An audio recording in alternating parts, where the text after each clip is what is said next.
nueva serie de enseñanzas que he titulado Nuestra Herencia. Entonces, para los que nos siguen en Facebook, ¿no? Ahí va a encontrar, ¿verdad? Pusimos una imagen y ahí está. Lo bueno es que los chicos de media ya cada vez están haciendo lo mejor en todos lados, ¿no?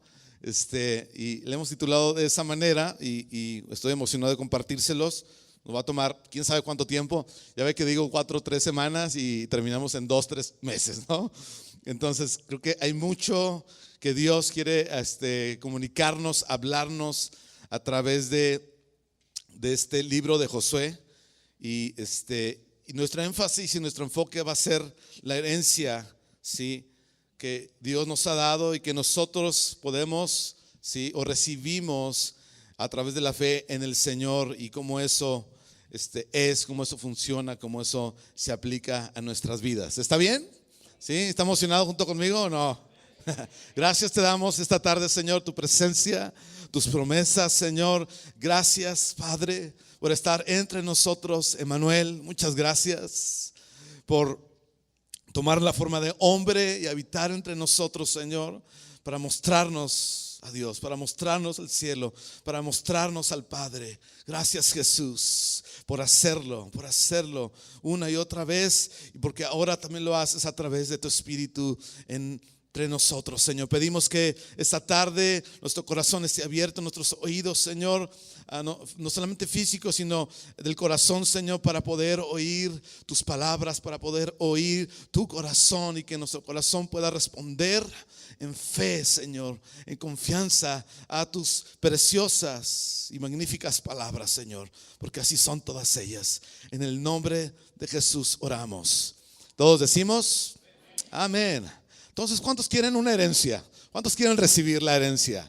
¿No? Si habláramos de una herencia terrenal, ¿verdad? Ni le tendría que preguntar, ¿verdad? Usted ya estaría peleándose con algún familiar o con algún licenciado, ¿verdad? Sí, pero no estamos hablando de las cosas corruptibles que se echan a perder, que se apolillan y que un día se van a acabar, ¿verdad? Un día van a desaparecer. Estamos hablando de la herencia que Dios nos da, nos ofrece, ¿verdad? En términos de lo espiritual, en términos de su reino. Y eso es lo que nosotros queremos buscar. Y el libro de Josué, ¿verdad?, es justamente el cuadro de esta preámbulo, ¿verdad?, de lo que va a suceder cuando Dios les va a entregar la herencia a su pueblo. No se trataba de un individuo que iba a recibir algo, se trataba de una nación, de un pueblo completo que iba a recibir aquello que Dios había prometido, la herencia, la tierra prometida donde fluía leche y miel, o sea, una tierra abundante, rica, fértil, que de hecho ya estaba construida, ya estaban hechas las ciudades, los muros, las casas, ¿verdad? Y era precioso, los frutos eran grandes, ¿verdad? Las uvas, ¿verdad?, eran enormes, o sea, era una tierra asombrosa, fantástica. Era un simbolismo también acerca de lo que fue el huerto del Edén, ¿verdad? Nada más que esto era un poquito diferente y que también nos apuntaba hacia algo mucho mayor, hacia algo más grande, que es la herencia de la vida eterna para nosotros, pero que no se limita solamente a eso, a lo que esperamos ver en el cielo o recibir en el cielo. Es más que eso. Diga conmigo, es más que eso. Entonces tú puedes ver en la Escritura, ¿sí?, desde los primeros 5 libros, Génesis hasta Deuteronomio, que Dios tenía un plan. Ya conmigo, Dios tiene un plan. ¿Sí? Dios tenía metas y tiene metas, tiene objetivos para sus hijos, para su pueblo. ¿Están conmigo? ¿Sí? Y tú ves Dios hablando, comunicando eso, ¿verdad? En los primeros 4 libros. Y están aquí en el momento, en el punto donde eso ellos van a poder recibirlo, donde ellos van a poderlo tomar. ¿Quién? El pueblo de Dios. ¿Sí? No era Moisés, no era Josué solamente, no era cierto grupo de personas o una familia de las 12 familias, ¿verdad?, del pueblo de Israel. Era toda una nación completa a quien Dios quería entregarle su herencia. Y así es Dios. Dios, como en ese entonces, ahora tiene un plan, tiene metas, tiene objetivos para sus hijos, todos nosotros. ¿Diga conmigo? Dios lo tiene para mí también. ¿Sí? Y Dios da promesas, ¿sí?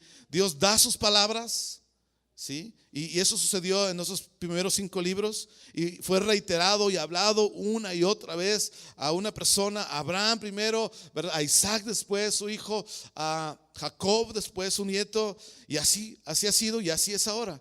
Y esas palabras y esas promesas, ¿verdad? A su tiempo determinado, Él siempre las realiza, Él siempre las cumple. ¿Ok? Y así fue entonces, así es ahora. Sus promesas, sus palabras, a su tiempo determinado, Dios las realiza, Dios las cumple. Y eso es fantástico porque, tú puedes descansar, puedes estar tranquilo, en paz, porque Dios lo va a hacer. Como decíamos la semana pasada, fiel es el que nos llama, el cual también lo hará. Sí, porque así es Dios, ¿verdad? Así fue entonces, así es ahora, no ha cambiado, no ha disminuido su poder, no ha disminuido su plan, no ha disminuido su pensamiento, no ha disminuido sus propósitos y sus objetivos, siguen siendo igual, ¿verdad? Él, pero ahora son de diferente manera para nosotros en la época en que vivimos. Entonces Dios tenía una herencia para su pueblo, ¿sí? Y vamos al capítulo 1 de Josué, versículo 1. Dice la escritura: aconteció después de la muerte de Josué, siervo de Moisés, que Jehová habló a Josué, hijo de Nun, servidor de Moisés, diciendo: mi siervo Moisés ha muerto. Ahora pues, levántate y pasa este río Jordán, tú y todo este pueblo, a la tierra que yo les doy a los hijos de Israel. Yo se las he entregado, como lo había dicho a Moisés y a Abraham y a Isaac y a Jacob, todo lugar que pisare la planta de vuestro pie, desde el desierto y el Líbano hasta el gran río Éufrates, toda la tierra de los heteos hasta el gran mar donde se pone el sol será vuestro territorio, o sea, el mar Mediterráneo. Nadie te podrá hacer frente, Josué, en todos los días de tu vida. Como estuve con Moisés, así estaré contigo. No te dejaré ni te desampararé en este lugar. Esfuérzate y tú sé valiente, porque tú repartirás a este pueblo por heredad, por herencia, la tierra de la cual juré a sus padres que se las daría a ellos. Amén. Hasta ahí. Entonces, quiero que vea el detalle del versículo 1 del capítulo 1. Aconteció, léalo conmigo esa frase: aconteció después de la muerte de Moisés, siervo de Jehová. Hasta ahí. Aconteció que después de la muerte de Moisés, siervo de Jehová. Sí. Y es muy interesante la conexión que hay entre lo que acaba de suceder con la muerte de Moisés y el levantamiento de Josué. Y lo vamos a ver un poquito más adelante. Pero quiero ponerlo un poquito en el contexto. El pueblo de Israel venía de ver morir a sus padres en el desierto. Miles de ellos murieron en el desierto, quedaron postrados. Salieron de Egipto y por 40 años anduvieron caminando en el desierto. Nunca les faltó que comer, nunca se les acabó la ropa. Yo tengo este pantalón que tiene como unos 15 años por lo menos, pero ya se está gastando, ¿verdad? Con la cartera y lo voluptuoso que es uno, pues ya se van rompiendo las bolsas. Es broma. Pero a Israel nunca se le desgastó la ropa. ¿Sí? Nunca le faltó que comer, nunca le faltó para la luz, para el agua, para el gas. Siempre tuvo todo, pero no recibió, no entró al lugar que Dios tenía destinado para ellos. Ellos eran los hijos de esa primera generación que salió de Egipto y vieron morir a sus padres. Se dice que todos los días enterraban a 80 personas en el desierto. O sea, era un continuo funeral. Imagínate, si que alguien muriera todos los días sería muy triste, ¿cierto o no? ¿Verdad? Que mueran 80 personas todos los días y hay que enterrarlos todos los días era muy penoso, muy difícil. ¿Sí? Ese es el contexto de este versículo 1 de Josué. Y es que este pueblo, la primera generación, no confiaron en el Señor por 40 años. Tentaron a Dios, dice Hebreos. Dudaron de Dios, desconfiaron de la bondad de Dios y de su liderazgo. Y dudaron y desconfiaron de las personas que Él les envió: Moisés, Aarón, etcétera. ¿Sí? Básicamente diríamos que no había fe en sus corazones para seguir al Señor, porque no se puede seguir al Señor sin fe, ¿sí? Y a quienes ellos, y tampoco seguir a quienes les servían y les guiaban en el camino, ¿verdad? Vaya conmigo a Hebreos capítulo 4, versículo 2. Hebreos capítulo 4, versículo 2. El autor de Hebreos habla sobre el pueblo de Israel y dice: porque también a ustedes, también a nosotros, dice, se nos ha anunciado la buena nueva, la buena noticia, como a ellos, o sea, como a Israel. Pero dice, a ellos no les aprovechó el oír la palabra. ¿Por qué? Por no ir acompañada de fe en los que la oyeron. No había fe en los corazones. Dudaron, desconfiaron. Dudaron de las palabras, de la dirección, el liderazgo de Dios en el desierto. Y no les aprovechó y murieron, ¿sí? Y en ese capítulo 4 en el que está usted, va a encontrar mucho la palabra incredulidad. Incredulidad es ausencia de fe. Es no creer en el Señor, es no confiar en el Señor, ¿sí? Entonces, brínquese ahora el capítulo 3 de ahí mismo de Hebreos, pero en el versículo 14, 3:14. Dice, porque somos hechos participantes de Cristo, o se nos deja ser parte de Cristo, con tal de que retengamos firme, o si es que retenemos firme, hasta el fin. ¿Qué cosa? Nuestra confianza del principio, ¿sí? Escúchame un momento. Es en la confianza con la que uno entra al reino de Dios. Uno viene al perdón de los pecados. Y es en la confianza con la que también se termina. ¿Qué dice ahí? Para que retengamos firme hasta el fin nuestra confianza que tuvimos en el principio. ¿Cómo entra uno a los caminos del Señor? Con confianza, en fe, en confianza, sin dudar. ¿Me explico? Y así uno termina. O sea, no solamente es algo con lo que uno entra para ser cristiano, para ser nacido de nuevo, un perdonado. Así es como uno camina toda su vida. Y así uno está al final, en confianza en el Señor, ¿sí? En plena fe, en plena seguridad, ¿sí? De lo que hemos creído, de lo que hemos recibido. E Israel, mis hermanos, no se sentía confiado ni seguro, ¿sí? Por 40 años no se sintió seguro ni confiado y fracasó en el camino, ¿sí? La gente que duda, mis hermanos, que desconfía, no puede recibir nada de Dios. No puede ver a Dios obrar en su vida. Y lo diríamos ahora en mexicano: no avanza, no despega nunca espiritualmente, ¿sí? ¿Por qué? Porque duda, porque desconfía del Señor. Brínquese conmigo a Santiago capítulo 1, enseguida ahí de Hebreos. Santiago 1, versículo 5. Dice, si alguno de ustedes tiene falta de sabiduría, ¿qué dice que haga? Pídasela a Dios, ¿sí? El cual da a todos abundantemente y sin reproche, y les será dada. Le está hablando a gente que ya era seguidora de Cristo, ¿sí? O sea, Dios le da esto a todos, a los que siguen a Cristo, se los da abundantemente y sin reproche. Pero pida con fe, o sea, con confianza. ¿Cómo? No dudando nada. O sea, no dice no dudando pues poquitito. No dudando nada, porque el que duda es semejante a ¿qué? A la ola del mar que se arrastra, que es arrastrada por el viento y echada de una parte a otra. Dice, no piense, o sea, no, esa persona ni siquiera llegue a tener otra clase de razonamiento. No piense pues quien tal haga o así actúe que recibirá cosa alguna del Señor.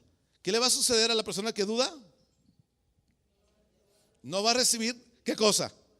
Cosa alguna. O sea, no va a recibir nada del Señor, nada, ¿sí?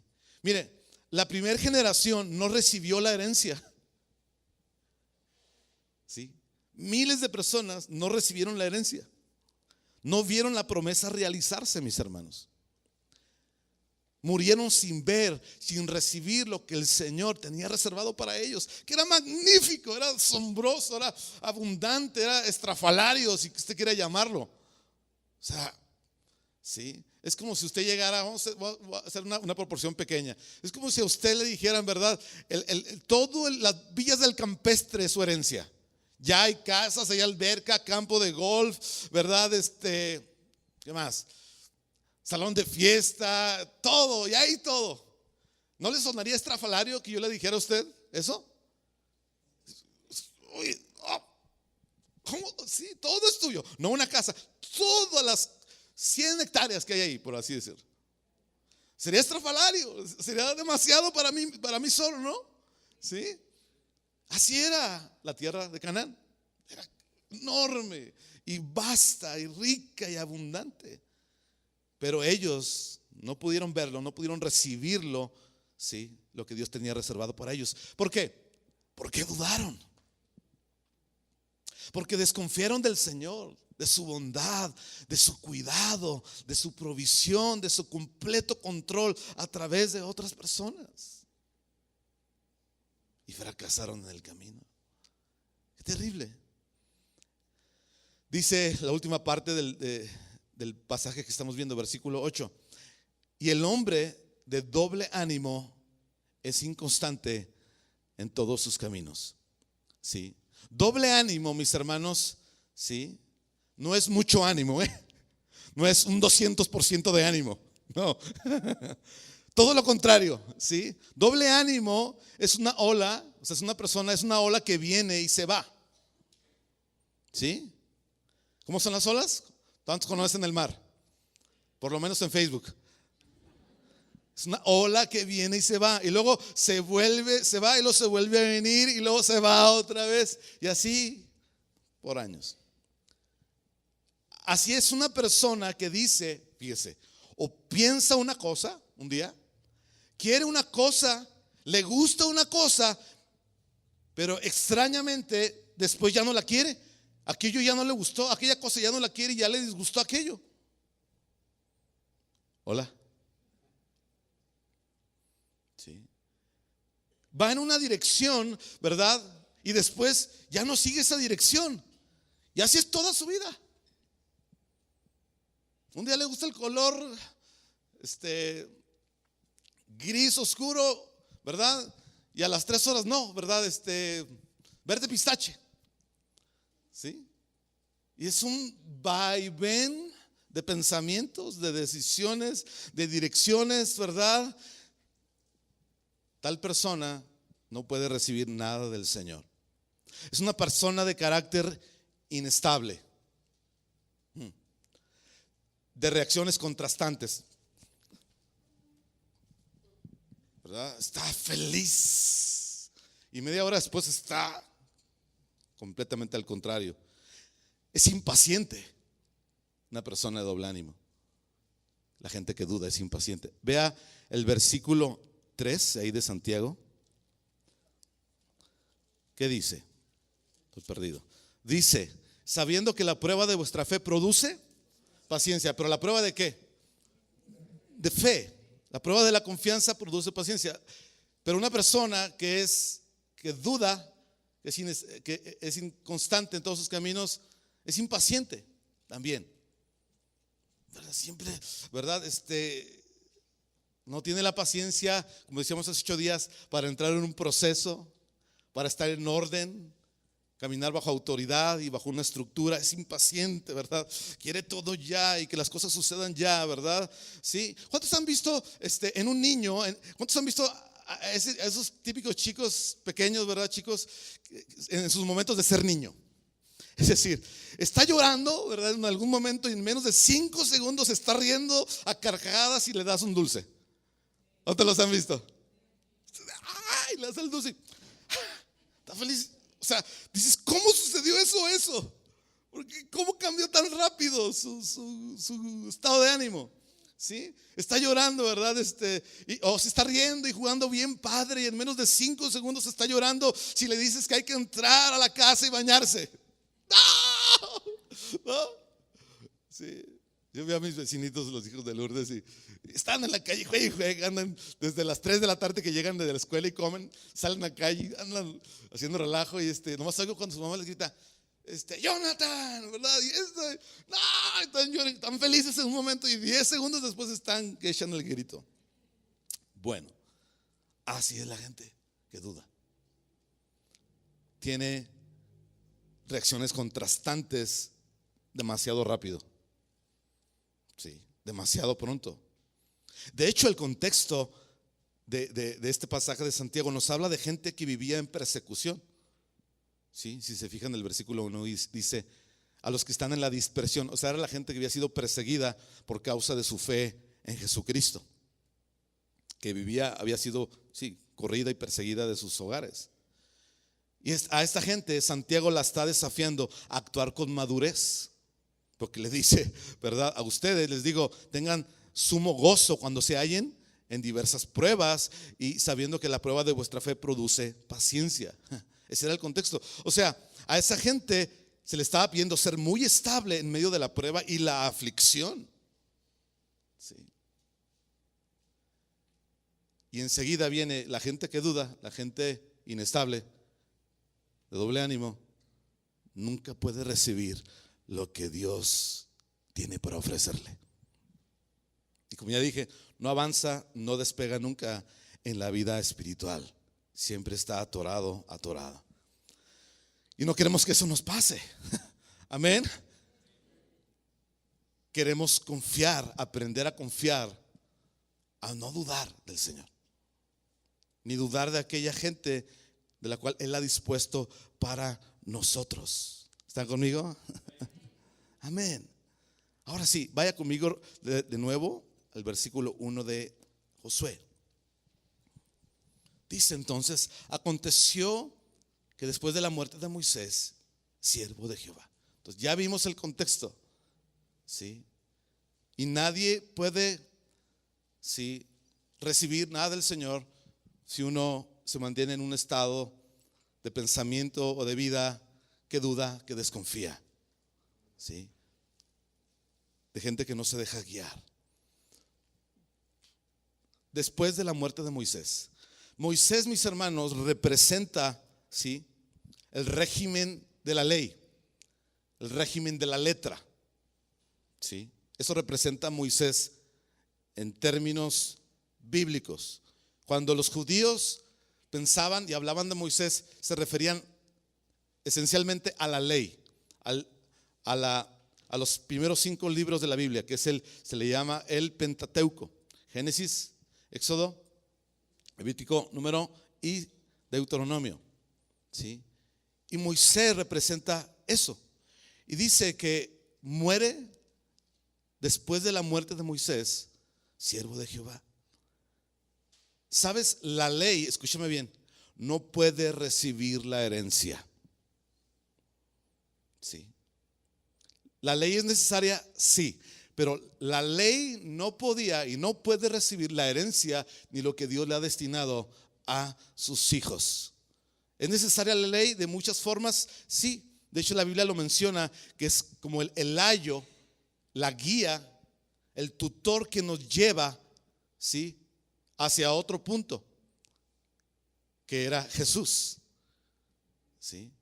Era como aquello, ¿verdad? Aquel conserje que cuando andábamos desbalagados en la secundaria, ¿verdad?, o en la primaria, nos veía ahí distraídos o de pinta, nos agarraba de la patilla o de la oreja y órale, nos llevaba con el maestro, ¿no?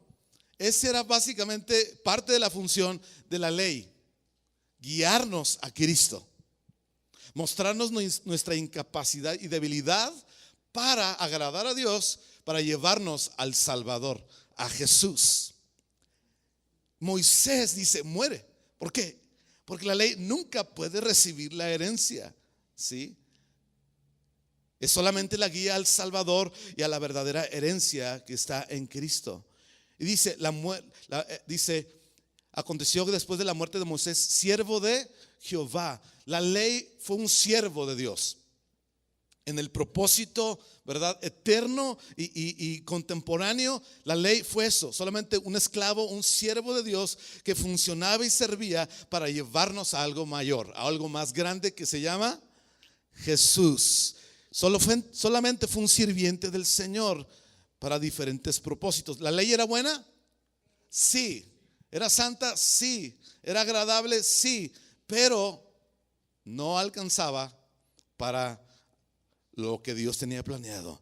Solamente era un siervo de Dios. Entonces, era necesario que muriera Moisés. Sí. Moisés, piénsalo, o sea, es fuerte porque Moisés solamente tuvo un berrinche. Fue el hombre más manso sobre la faz de la tierra, dice la Biblia, pero solo tuvo un berrinche y ese berrinche le impidió, porque rompió y violó la ley, entrar y recibir la herencia. Wow. Pero más allá de la poca cosa que Moisés hizo, era necesario que muriera, porque la ley no puede recibir, la ley de las obras no puede recibir la herencia. Vamos a Romanos capítulo 7 para tenerlo un poquito más claro. Romanos 7, versículo 1 dice Pablo: ¿acaso ignoras, hermanos? Pues hablo como con los que conocen la ley. O sea, está hablando con judíos en esa parte, gente que conocía la ley y la importancia de la ley para los judíos. Dice que la ley se enseñorea del hombre, o sea, lo esclaviza entre tanto que éste vive. O sea, la ley lo que realmente hacía era esclavizar, ¿sí? Porque la mujer casada está sujeta por la ley al marido mientras el marido vive. Pero si el marido muere, ella queda libre de la ley del marido. Así que si en vida del marido se uniere a otro varón, esa mujer será llamada como adúltera. Pero, o sea, no puede hacerlo. Pero si su marido muriere, ella es libre de esa ley que le ata al marido, de tal manera que si se uniere a otro marido, no será adúltera. Es legítimo. Así también ustedes, hermanos míos, habéis muerto a la ley mediante el cuerpo de Cristo, para que seáis de otro, del que resucitó de los muertos, a fin de que llevemos fruto para Dios. Entonces, ¿qué dice? Que hemos muerto a la ley para casarnos y unirnos al que resucitó de los muertos. Se llama Jesús, ¿verdad? Para llevar fruto para Dios. Porque mientras estábamos en la carne, o sea, bajo la ley, las pasiones pecaminosas que eran por ley obraban en nuestros miembros, llevando fruto para muerte. Dice, pero ahora estamos libres de la ley. ¿Cómo estamos? Libres. ¿Cómo? Dice, por haber muerto para aquella en que estábamos sujetos o esclavizados, de modo que sirvamos bajo el régimen nuevo. ¿Cuál es el régimen nuevo? El del Espíritu, y no bajo el régimen viejo de la ley o de la letra. Wow. Entonces, ¿sí? Era necesario que muriera, como este marido de Romanos 7. ¿Para qué? Para ser libres y poder recibir al nuevo marido del cual recibimos la herencia. Si no se muere a la ley, yo no puedo recibir la herencia. Yo no puedo entrar en la herencia que Dios me ha destinado. ¿Está captándolo? ¿Sí? Entonces, ¿por qué? Porque las obras de la ley por sí mismas no pueden recibir la herencia. Por eso toda esa gente confió en sus obras y no pudo entrar. Se quedó fuera, ¿sí? Y uno no puede entrar en la vida que Dios prometió, mis hermanos. Uno no la puede recibir porque hace las cosas correctas, porque cumple con las reglas. Entonces, estoy tratando de explicar qué son las obras de la ley. Y las obras de la ley, por las cuales uno no puede recibir la herencia, es, ¿verdad?, hacer solamente las cosas correctas. O hacerlas hacer cosas porque hay que cumplir las reglas. Una persona que solamente se dedica a hacer eso, no puede recibir lo que Dios tiene. Sí. Tal vez cree, tal vez no es desconfiada, pero no puede recibirlas sobre la base de las buenas cosas que hace. ¿Sí? O porque cumple las reglas o los mandamientos, o cosas por el estilo, o los requerimientos que se hacen en algún lugar, llámese iglesia, llámese lo que sea, ¿sí? De hecho, la ley, las obras de la ley producen muerte. Eso es lo que dice el versículo dice 5. Dice, porque mientras estábamos en la carne, las pasiones pecaminosas que eran por la ley obraban en nosotros, en nuestros miembros, llevando ¿qué? Fruto para muerte. Las obras de la ley producen muerte. Es decir, si yo soy la clase de discípulo que solamente hago las cosas correctas, porque eso es lo que hay que hacer, porque hay que comportarse porque soy cristiano, usted va a producir muerte. No produce vida, no está heredando, no está recibiendo lo que Dios tiene. O si usted es la clase de discípulo que solamente cumple las reglas, porque eso es lo que se hace los domingos por la mañana, hay que ir a la congre. ¿Sí me explico? Y pues hay que hacerlo así, ¿verdad? No va a ser que nos regañen, no va a ser que Diosito nos castigue. ¿Sí me explico? Eso, en ese lugar, desde ese lugar no se puede recibir ni entrar en la herencia que Dios tiene reservada para nosotros. E Israel no recibió la herencia por cumplir las obras de la ley, mis hermanos. De hecho, ni siquiera pudieron cumplirlas. O sea, la trampa de la ley es que nadie puede cumplir las obras. Todo el mundo se equivoca, todo el mundo falla, todo el mundo tropieza. ¿Sí o no? Todos. Entonces, no se puede recibir la herencia desde ese lugar donde yo solamente me porto bien y cumplo con lo que se tenía que hacer. Vaya conmigo a Hebreos capítulo 4. Hay muchos pasajes, no los puedo leer todos, ¿verdad? Para ver toda el prisma, la luz que arroja la escritura acerca de lo que estamos hablando y que encontramos en Josué. Hebreos capítulo 4, versículo 10. Dice, porque el que entra en el reposo de Dios, aquí está hablando de alguien que ya entró, ya recibió, en el reposo de Dios, descansa, ¿de qué cosa? Va de nuevo, porque el que entra en el reposo de Dios descansa también de sus obras, así como Dios descansó de las suyas. Wow. ¿Sí? Es decir, nadie puede entrar si no ha descansado de sus obras primero. Si no descansa en algo más grande que sí mismo. Hola.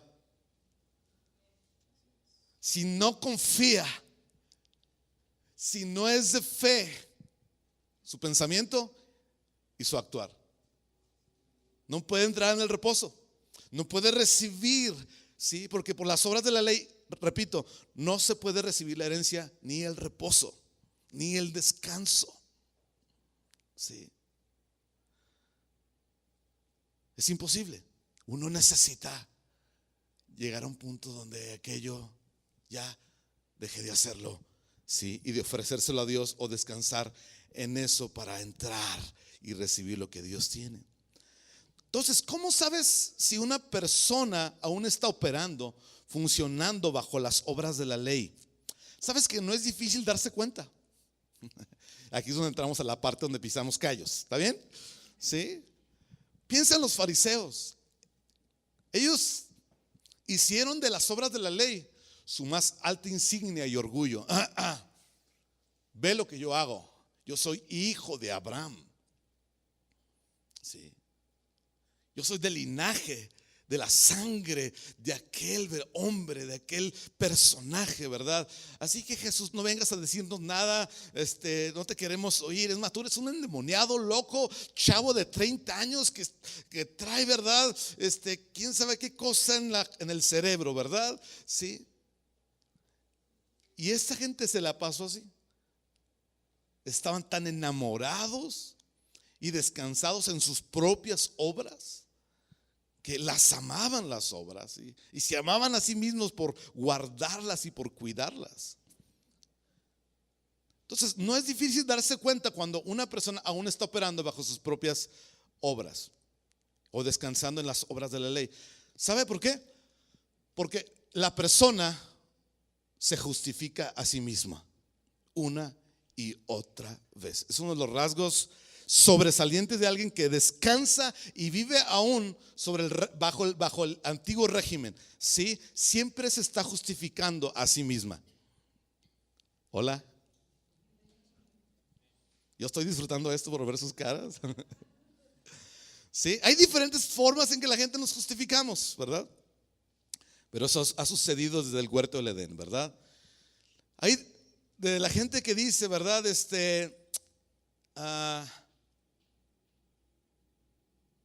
Como los fariseos, ¿sí? Bueno, o sea, no soy perfecto, o sea, sí la riego, ¿verdad? O sea, pero no estoy tan mal como Malena.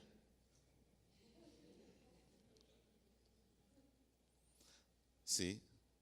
O sea, sí, ¿verdad? Soy muy inconstante, ¿verdad? Pero así como Luis, ¿verdad? Que cambia de ánimo y de carácter así. No. O sea, sí, o sea, reconozco, ¿verdad? Que tengo mis luchas, ¿verdad? Pero yo no soy como tu papá. Sí. Ahora, ¿cuántos han sentido la enorme tentación de que cuando te está infraccionando alguien o alguien te está multando porque no pagaste el agua, porque te pasaste un alto, yo no sé, alguna infracción de la ciudad y estás ahí y está el tránsito contigo, hablando contigo, ¿verdad? Y ibas 3 kilómetros arriba del límite y pasa uno hecho la mocha. ¿Cuál es tu primera reacción? ¿Que no lo vio? O sea, yo me pasé 3, una nadita, y aquel, vaya por él, aquel sí está mal. ¿No es la reacción de usted? ¿No es el impulso que siente? Porque todos nos queremos justificar, diciendo, o sea, me equivoco, pero aquel está peor que yo. Yo necesito de Dios, pero mi compadre, que es un alcohólico y que está lleno de verdad, de vicios, él sí necesita. Yo estoy bien. Yo no siento que esté tan perdida, tan perdido, tan equivocado. Hola. Sí. O está la persona, ¿verdad? Que dice, no, yo no puedo. Esto de ser cristiano y ser discípulo de Cristo es muy difícil, entiéndanme, ¿verdad? Mi situación emocional, ¿verdad? Económica, familiar, de trabajo. La vida para mí es muy complicada. Si usted supiera, mi vida es muy ocupada. Todo eso, mi hermano, es orgullo, porque la persona descansa en lo que no puede hacer, no en lo que alguien más hace. Sí. Y parece muy humilde la persona, pero en realidad está lleno de orgullo. Sí. Hola. O está la persona que, creo que esta es la más peligrosa, la persona que dice, yo ya sé algo. Yo ya sé algo. Yo ya le logré algo en la vida. Sí. Y es orgullo también, porque uno descansa en uno mismo, en lo que yo ya logré, en lo que yo ya sé. Pero yo le hago una pregunta. Cuando usted comenzó su camino en Cristo, ¿cómo lo comenzó? ¿Verdad que muy humilde? De manera así humildita, bajita. No como alguien que sabe algo, ¿verdad? O sea, no llego diciendo, ese pastor se me hace que está equivocado. Yo creo que lo que está diciendo en ese verso tiene otro contexto, ¿verdad? O no llego diciendo, pues esto es como que no sabe nada. No, uno llegó humilde diciendo, Señor, ayúdame. Quiero aprender, quiero saber, ¿sí o no? Pero cuando uno se pone en el plan después de que pasa el tiempo, de que uno sigue a Cristo y uno siente que yo ya sé algo, porque yo ya tengo años aquí, ¿verdad? Así se deberían hacer las cosas, porque yo ya sé algo. Yo ya aprendí algo estos 3 años, ¿verdad? O estos 33 años de estar cristiano, ¿verdad? Y creo que eso está mal, creo que esto debería ser así, ¿verdad? A todo mundo le dice su opinión, ¿verdad? O yo ya logré algo, ¿verdad?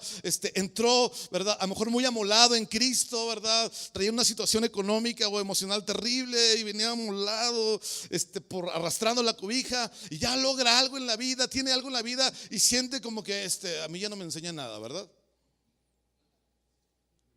Yo llego a la hora que yo quiera, a mí ya nadie me diga nada porque yo ya logré algo en la vida. Es orgullo. Porque la persona está descansando en sí mismo, en lo que puede hacer o en lo que hace, o en lo que logró, o en lo que ya sabe. Y se justifica a sí misma. Hola. Sí. Entonces, mis hermanos, si solo son obras lo que nosotros tenemos, usted siempre se sentirá menos. Siempre se sentirá mal, se sentirá incómodo, inconforme, porque descansa en sí mismo, en lo que sabe hacer, en lo que ha logrado, en que usted ya sabe algo, ¿verdad? En que, ay, pobrecito de mí, ¿verdad? Y todo eso es orgullo, porque es descansar en uno mismo. Y son mis obras. Y son mis obras. Sí. Y uno nunca puede recibir nada de Dios, ni puede recibir la herencia entre tanto yo opere, sí, en las obras de la ley. Se necesita morir a eso. Se necesita dejar eso y volver al camino de la confianza y de la humildad, donde uno descansa en lo que Dios ha hecho a favor de mí, en las obras de Él, no en las mías, buenas o malas. Ya no me justifico.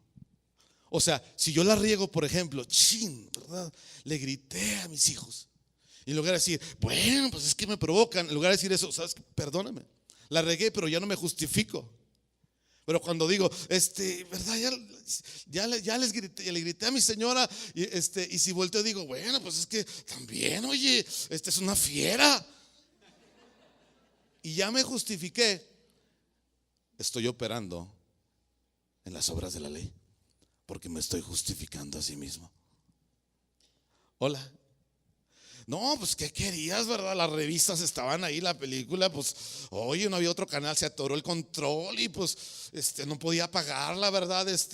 Y pues sin modo, ¿verdad? Terminé haciendo o viendo aquella cosa que sé que está mal. Y ya cuando la persona se justifica en su reacción, en su pensamiento, en su reacción, en aquel acto, entra en ese lugar donde ya no puede recibir lo que Dios tiene. Sí. Y queda fuera. O sea, puede tener la apariencia de un seguidor de Cristo, sí. Los fariseos se veían como grandes seguidores de Jesús, los grandes seguidores de Dios y de la ley, tremendos, ¿verdad? Respetados, pero llenos de orgullo. Tenían la apariencia, pero no tenían la herencia. Tenían la etiqueta, sí. Estaban cada domingo en la congre. Bueno, eso era todo, con ellos era todos los días en la sinagoga. Sí, ¿verdad? Pero no pudieron recibir lo que Dios tenía para ellos, porque dudaron de Cristo. No le creyeron a este hombre. Dudaron de Él y confiaron en sus propias obras, en sus propios buenos comportamientos, y quedaron fuera. Sí. Entonces, insisto, si uno solamente tiene obras, siempre se sentirá menos, incómodo, inconforme, ¿verdad? Nada le gusta, ¿verdad? Y lleno de orgullo, ¿verdad? Ahora, el otro lado, ¿cómo sabes o cuándo sabes que ya no estás viviendo y funcionando bajo las obras de la ley? ¿Sí? Porque ya no te justificas a ti mismo, ya no te escondes a ti mismo. Sin perdón que te grité, perdón por reaccionar así. Lo siento. ¿Me perdonas? Sí, ok, gracias. Perdóname, Señor. ¿Me explico? Ya no se esconde, ya no lo tapa. Sí, humildemente reconoce, ¿verdad? Sí, que ha fallado, que la ha regado. Amén.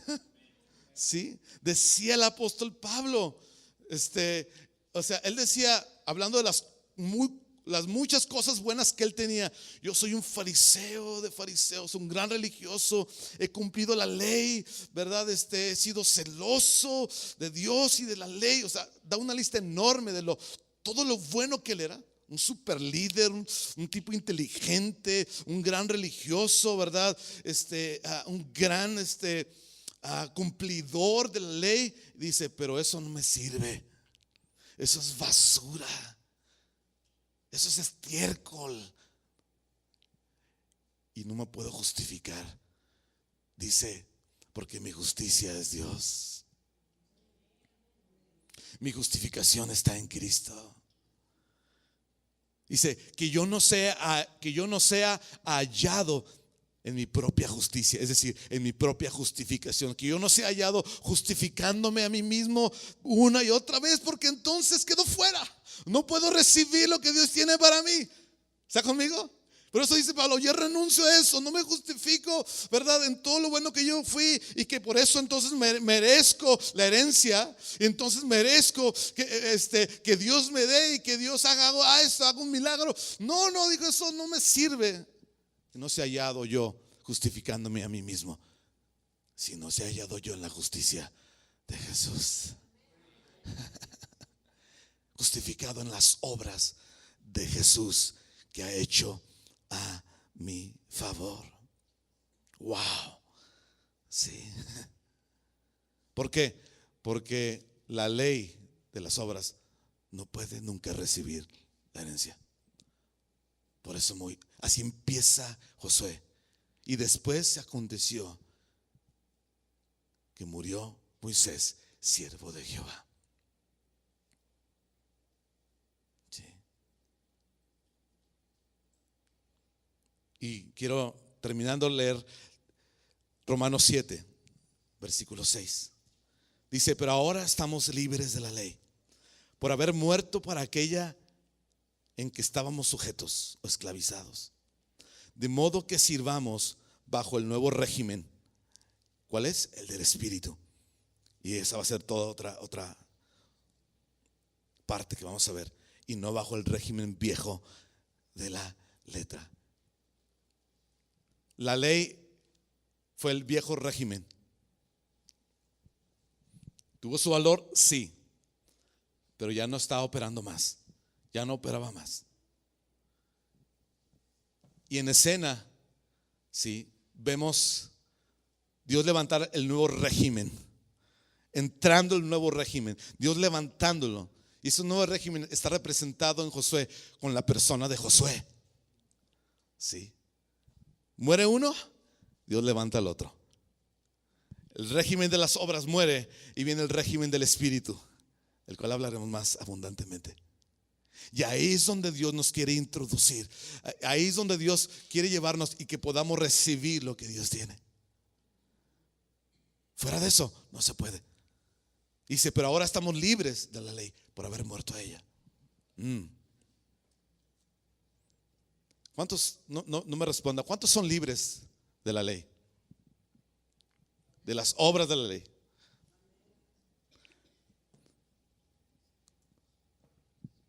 ¿Cuántos son libres ya de que, pastor, yo ya no me justifico? ¿Cuántos ya no dudan? ¿Cuántos ya confían en el Señor y en lo que Él ha hecho? Porque para ellos, sí, hay libertad y ya no sirven al régimen de la letra. Ya no están esclavizados a eso. Ahora sirven libremente a Dios bajo el poder y la guía del Espíritu Santo. Sí. Pero si tú no has muerto a las obras de la ley, es decir, tú aún sigues justificándote a ti mismo, justificándote a ti misma, en alguna medida, en algún aspecto de la vida, sí, tú necesitas morir. Sí, soltar aquello. Sí, dejárselo al Señor para que tú puedas entrar al nuevo régimen, a la nueva tierra, a la herencia, a lo que Dios quiere darte. Fuera de eso no se puede. Amén. ¿Cuántos se equivocan? ¿Cuántos la riegan de vez en diario? Entusiasta el amén, ¿verdad? Algunos hasta levantan la mano así como, sí, pastor, yo. Ok, pero diga, pero ya no lo voy a justificar. No lo dijo con mucha convicción. Dígalo, pero ya no me voy a justificar. Me voy a arrepentir. Lo voy a soltar. Voy a confiar en el Señor y en su perfecta obra a mi favor. Porque así, solamente así puedo entrar y solamente así puedo recibir lo que Dios tiene. Ya no me voy a esconder, voy a reconocer y no voy a justificar mi orgullo en las diferentes formas en que eso se presenta, porque quiero la herencia. Es nuestra herencia.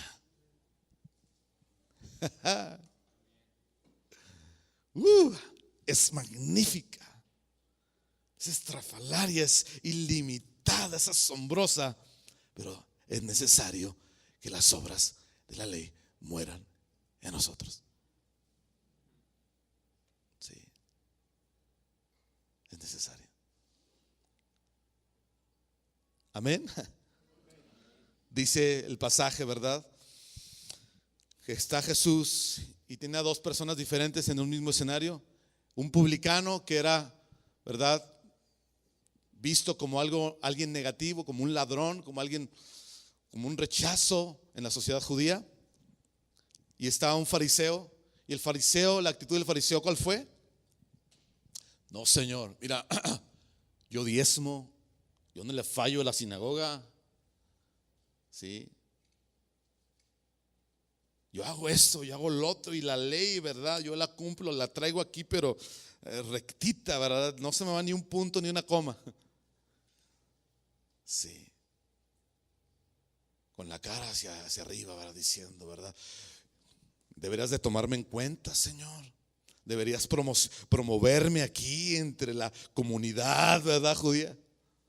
Y está el otro hombre, que era el publicano, pecador, y está con la cara hacia el suelo, diciendo, perdóname, soy un pecador, le he regado, qué miserable es mi vida, ¿verdad? Mis actos, ¿verdad? No los puedo esconder, me delatan, dicen todo lo que soy, le he regado, perdóname, Señor, ten misericordia de mí. Y Jesús dice que solamente uno de ellos salió justificado de ese cuarto. ¿Cuál fue?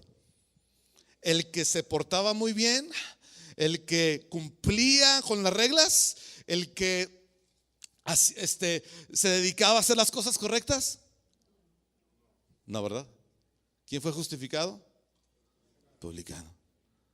Porque no se justificó, no se escondió, no tapó aquellas cosas de su vida, de su carácter, de su pensamiento, de sus reacciones, de sus ideas y de sus actos. Las reconoció y salió justificado. Sí. Pudo recibir lo que Dios tenía para él. Sí. Qué fantástico. El evangelio, mis hermanos, la palabra de Dios, una de las cosas que hace es que nos humilla. Si este evangelio no te ha humillado al punto donde te desnuda y te hace ver lo pecador que tú eres, lo necesitado que estás de Dios, es probable que el evangelio no haya tenido su efecto. ¿Sí? Justamente el evangelio lo que hace en una vida, cuando es recibido, cuando es creído, cuando en él se confía, es que nos despoja de todo orgullo. En cualquier ámbito de la vida, ya sea tu familia, tu casa, tu escuela, tu trabajo, tus compañeros, en cualquier ámbito de la vida, dejas de ser un pedante y orgulloso y presumido. Sí. Caile gordo a todo mundo. Porque el evangelio te despoja del orgullo y te hace ver tu necesidad de Dios y de que Dios, sí, te perdona, te ama cuando reconoces, sí, tu pecado, tu maldad, tu iniquidad, tu rebelión. Y cuando sales de ese lugar justificado, ¿verdad? recibiendo el perdón y el amor de Dios para con tu vida, todo el orgullo se te quita. Sí. Ya no te portas de una manera majadera, orgullosa, pedante, altiva, ni en tu actitud, ni en tus palabras, porque tienes muy presente, Él me ha perdonado. Yo era un pecador. Yo era un tal por cual, una tal por cual, no tenía perdón, pero Dios tuvo misericordia de mí, me aceptó, me recibió tal y como venía. ¿Usted cree que usted quiera tener y ser orgulloso otra vez? No. El evangelio nos hace humildes. Sí. Gente muy sencillita. Gente muy simple. Y eso es fantástico. Que no suceda y que otros lo vean que sucede en ti. Sí. Qué terrible es y qué pedante, qué altivo es cuando gente se justifica a sí misma. Yo lloro en mi interior cuando veo gente así. No, pues es que, wow, poco se puede hacer. ¿Sí me explico? Pero cuando ves gente, sí, que desecha el régimen de las obras, y dices, todo lo que he hecho no ha servido, no sirve, ¿verdad? Toda mi vida, ¿verdad? Es un desastre, es un desorden, es un caos. Ayúdame, Señor, ayúdame, por favor. ¿Cómo le hago? ¿Cómo le hago? Porque, ¿verdad? Mi vida es, ¿verdad? Caótica, ¿verdad? Mis pensamientos, mis emociones, mi ser. Ayúdame, Señor, ayúdame, por favor, a salir de esto. Dices, qué dulces son las aguas de la humildad. Qué dulces son las aguas de gente que puede doblarse.